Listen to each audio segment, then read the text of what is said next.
Do you love me, Matthew? I do. Honestly. Yes.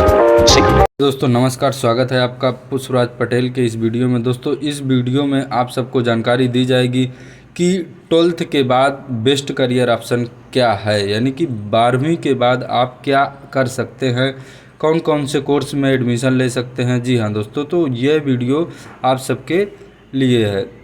चलिए चलते हैं वीडियो की तरफ। दोस्तों इस वीडियो में आपको 12th के बाद क्या करें उसके बारे में और किन किन कोर्सों में आप एडमिशन ले सकते हैं इसके बारे में पूरी जानकारी दी जाएगी। जो साइंस स्ट्रीम के बच्चे हैं और उन्होंने फिजिक्स केमिस्ट्री मैथ लिया है साइंस स्ट्रीम में, उनके लिए भी है। जो फिजिक्स केमिस्ट्री बायो लिए हैं ये वीडियो उनके लिए भी है। जो कॉमर्स स्ट्रीम से हैं 12th में ये वीडियो उनके लिए भी है। और जो आर्ट स्ट्रीम से हैं ये वीडियो उनके लिए है। जी हाँ दोस्तों, यानी कि 12th में जो स्ट्रीम है उन सब के बारे में ये वीडियो होने वाला है। तो सबसे पहले हम डिस्कस कर लेते हैं जो 12th में फिजिक्स केमिस्ट्री बायो मैथ चारों लिए रहते हैं।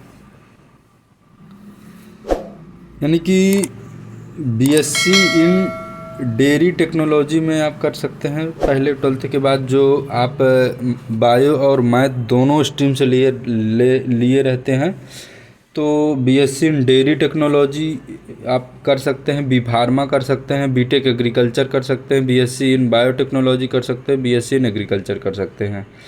बीएससी इन डेयरी टेक्नोलॉजी से आप एमबीए भी कर सकते हैं, बी फार्मा से भी एमबीए और एम फार्मा कर सकते हैं, और बीटेक एग्रीकल्चर से एमटेक कर सकते हैं और एमबीए कर सकते हैं। बीएससी बायोटेक्नोलॉजी से एमएससी बायोटेक्नोलॉजी कर सकते हैं, एमबीए कर सकते हैं, और बीएससी एग्रीकल्चर से MSc animal husbandry dairy technology अथवा एमबीए कर सकते हैं। जो स्टूडेंट 12th में मैथ स्ट्रीम लिए हैं, मैथ से हैं, यानी कि मैथ साइड जिसको बोलते हैं लिए हैं साइंस स्ट्रीम में, उनके लिए क्या क्या करियर अपॉर्चुनिटीज़ है, यानी कि 12th के बाद वो क्या क्या कर सकते हैं इसके बारे में आपको बताते हैं। एनडीए के पास उनके पास जाने में बेस्ट ऑप्शन रहता है। एनडीए से आर्मी, नेवी, एयरफोर्स तीनों में जा सकते हैं। नेवल डिफेंस एकेडमी होता है। इसके बाद उसकी भी प्रिपरेशन की जा सकती है। इसके बाद आप वीआर्च में एडमिशन ले सकते हैं, diploma in interior and landscape designing का, आर्किटेक्चर जिसे बोलते हैं। और इसके बाद आप bachelor of planning and designing में का कोर्स कर सकते हैं, और technical entry in Indian army में एडमिशन ले सकते हैं। बीए अथवा बीटेक कर सकते हैं, और डायरेक्ट 2 ईयर इंजीनियरिंग डिप्लोमा कर सकते हैं, जैसे लोग पॉलिटेक्निक भी कर लेते हैं। बीसीएस कर सकते हैं, बीसीए कर सकते हैं, बीएससी कर सकते हैं, होटल में बीटेक अथवा BE direct in 2 year hotel management और फिल्म टेलीविज़न, कई सारे कोर्सेज हैं जो आप कर सकते हैं। इसके बाद आप अगर बीटेक करते हैं, जो मोस्ट प्रोबेबली बच्चे करते हैं, तो बीटेक में आप मर्चेंट नेवी, मरीन इंजीनियरिंग में भी जा सकते हैं, मैकेनिकल इंजीनियरिंग में जा सकते हैं, यूपीएससी की भी प्रिपरेशन कर सकते हैं। डिफेंस में डायरेक्ट एंट्री नेवी एयरफोर्स के थ्रू हो जाएगी। एमएस कर सकते हैं, एमबीए कर सकते हैं, तो एमटेक कर सकते हैं। और तो job in public sector company कई सारी रहती हैं, जो पब्लिक सेक्टर की कंपनियां, वहाँ पे भी कई सारी अपॉर्चुनिटीज़ आपको मिल जाती है। अगर आप बीसीएस करते हैं, बीसीए करते हैं, बीएससी करते हैं, तो इसके बाद आप एमसीए भी कर सकते हैं, एमसीएस कर सकते हैं, एमसीएम कर सकते हैं, एमबीए कर सकते हैं। और जो पीसीबी यानी कि फिजिक्स केमिस्ट्री बायो लिए रहते हैं 12th स्ट्रीम में, उनके पास कौन सी करियर अपॉर्चुनिटीज़ है चलिए देख लेते हैं। तो आप बीए एमएस कर सकते हैं, बीए एमएस के बाद एमडी कर सकते हैं, बीएचएमएस कर सकते हैं, बीवीएससी कर सकते हैं, बीडीएस कर सकते हैं, बीडीएस के बाद फिर एमडीएस कर सकते हैं, एमबीबीएस कर सकते हैं। जो मोस्ट पॉपुलर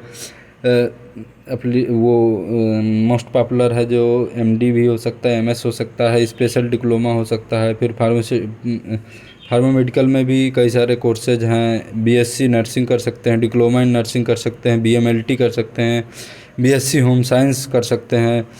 अगर बीएससी बॉटनी अथवा माइक्रोबायोलॉजी, जूलॉजी, केमिस्ट्री से कर सकते हैं। फिर एमएससी, एमफिल, पीएचडी, ये सारे चीज़ें आप स्ट्रीम कर सकते हैं जो आप बायो लिए हैं, यानी कि बायो साइड से हैं। आप मैथ न लेके आपने बायो अगर ली है तो सबसे MBBS सबसे डिमांडिंग कोर्स है। इसके बाद लोग BHMS, BAMS, MD, बहुत सारे कोर्स, BSc नर्सिंग, डिप्लोमा भी बहुत सारे नर्सिंग में होते हैं, जैसे कि ANM है, JNM है, तो इन सब में भी एडमिशन ले सकते हैं। अगर कॉमर्स स्ट्रीम के आप हैं तो उसके लिए आप कौन कौन से कोर्स कर सकते हैं। उसके बाद CA फाउंडेशन का कर सकते हैं, BCom कर सकते हैं, BBA कर सकते हैं, CS फाउंडेशन, BCA, BArch और DED। BCom में आप क्या क्या कर सकते हैं। BCom में MBA कर सकते हैं, मैनेजर बिजनेस में, बैंक, इंश्योरेंस, PO DO में, LLB भी कर सकते हैं, LLM कर सकते हैं, CA कर सकते हैं, BEd MAd टीचर के लिए हो कर सकते हैं, ICWA bachelor in library science, librarian का कोर्स कर सकते हैं, CS इंपोर्ट एक्सपोर्ट डिप्लोमा कर सकते हैं, MCM, MCA software job, tally, Indian military academy. ये 12th के बाद आप अगर कॉमर्स स्ट्रीम से हैं तो ये कोर्स कर सकते हैं। अगर आर्ट स्ट्रीम से हैं तो कौन कौन से कोर्स कर सकते हैं, तो DED कर सकते हैं टीचर के लिए, BSW, MSW यानी कि जो बैचलर इन सोशल में होता है, आप NGO वगैरह में जॉब पा सकते हैं, LLB foundation, DTL, DLL, LLM fashion interior designing diploma BA कर सकते हैं, BBA भी कर सकते हैं, MBA फॉरेन लैंग्वेज डिप्लोमा कर सकते हैं, BA के बाद BPEd कर सकते हैं, PT टीचर बन सकते हैं, MA master in mass commerce, bachelor in journalism, LLB, LLM भी कर सकते हैं। BA के बाद बैचलर इन लाइब्रेरी साइंस यानी कि BLS कर सकते हैं, MBA कर सकते हैं, BEd MAd कर सकते हैं, गवर्नमेंट अथवा UPSC की प्रिपरेशन भी कर सकते हैं। तो दोस्तों आपको मैंने 12th के बाद बेस्ट करियर ऑप्शन कौन कौन से हैं इसके बारे में जानकारी दी है। उम्मीद करता हूँ ये वीडियो पसंद आया होगा। अगर आपके कोई भी क्वेश्चन है जो 12th के करियर ऑप्शन के रूप में है, आप हमको कमेंट कर सकते हैं, मैं उनके बारे में अलग से वीडियो बना दूंगा। और इस दोस्तों पे अधिक से अधिक शेयर करिए इस वीडियो को, ताकि लोग अधिक से अधिक इसके बारे में जानकारी प्राप्त कर सकें। Thank you.